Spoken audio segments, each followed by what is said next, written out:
Hi guys! Welcome back to my channel. So for today's video, ka-unbox tayo na nabili naming laptops para sa online class kasi nga diba, next month ay magkakaroon na po ng online classes which is ayaw ko talaga. Kung pwede lang na mag-stop ako this year, kung papayagan lang ako ni Daddy na mag-stop ngayong taon, hindi talaga ako mag-aaral. Hindi ko kasi feel na mag-online classes. Parang feeling ko wala akong natutunan. So, disclaimer lang din muna, no? Bago ako mag-start sa unboxing ko, I just want to say na hindi ako expert sa pag-review ng mga laptop, phones, mga ganyan. Kasi hindi naman ako techie person. And so ngayon, ipapakita ko lang talaga sa inyo yung itsura ng laptop. Tapos, ilalagay ko na lang sa description box or babasahin ko na lang yung specs niya kasi hindi ko din alam kung ano yung mga ibig sabihin ng mga ganon. So, without further ado, let's get started.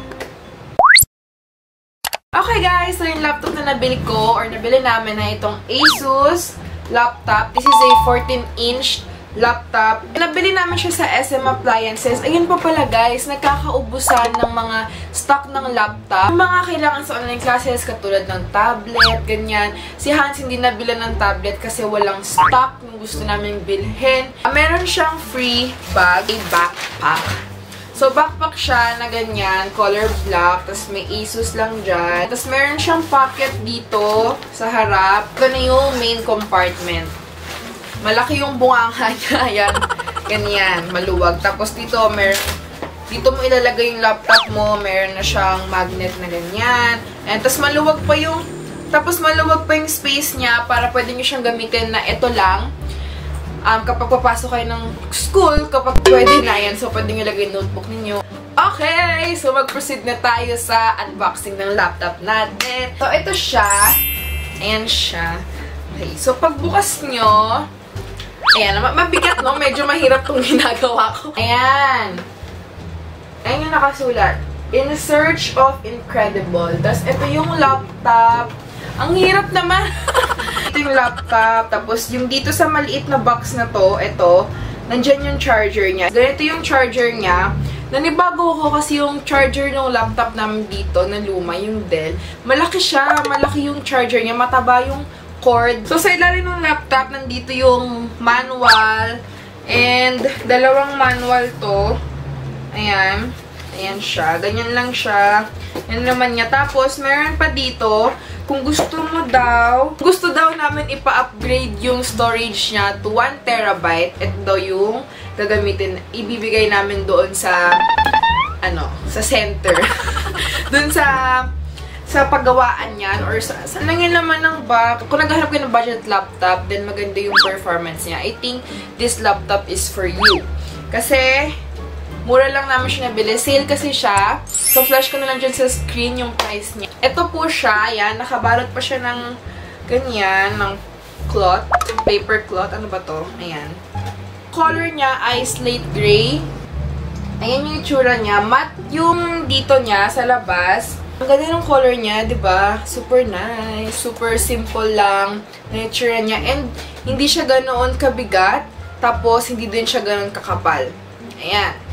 So, dito muna tayo sa labas ng laptop. O, diba? Bonggang-bongga na. Kala mo, expert no? So, dito sa gilid, meron yung sa charger niya, charger port. Ano ba? Dun sa chargeran niya, ayan. Tapos, merong, ano to? Parang, USB port dito sa tabi niya. Yung sa charger, tapos USB port, and then speaker niya. Tapos, HDMI and USB port again. Tapos, dito naman sa kabilang side, meron ulit dalawang USB section. Meron ulit dalawang saksakan ng USB para sa mga earphones. Yan. Tagayan ng SD card ata to. Ayan o.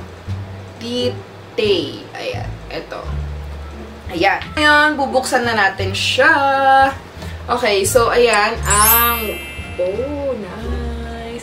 Ayan. So, meron din siya dito sa laptop, nano edge display, lightweight, and super battery. Medyo naghalit si Daddy sa akin nung binili ko to kasi hindi talaga ito yung gusto niya nabilhin ko. Ang nabili namin ay Core i3, 10th generation. Supposedly, dapat Core i5 kasi mas mabilis. Sana para pag nag-edit din ako ng video, hindi na maglalag.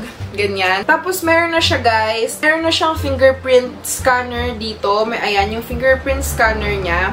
Ayan, para ma-access mo yung laptop mo agad-agad. Yung model niya is X409J. ID color, 1G slate gray, LCD 14 HD, and then CPU Intel i3, and then next ay 512 SSD. Super ganda niya kasi ang gaan niya lang. So, bubuksan natin siya, guys. So, ito yung power button niya. Ayan. So, antayin lang natin siya na magbukas. Ayan. Ayan. Ayan. So, ayan. So, oh, diba pa? Oh, ayan. Ayan, since I love coffee, ayan, so coffee lover ako, ayan, ang nakalagay. Do you want coffee? Ayan, so wala pa mga naka-download dito. Yung Microsoft Office niya, hindi pa din na-downloadan. Papadownloadan pa namin siya kasi trial version lang yun nandito. So, kailangan pa namin mag-avail para forever na siya. Ayan. Windows 10 na siya, guys.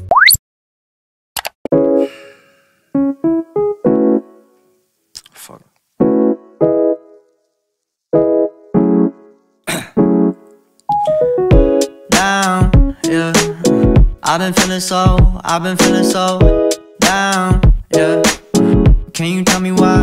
Can you tell me why I'm down, yeah. No friends of mine around.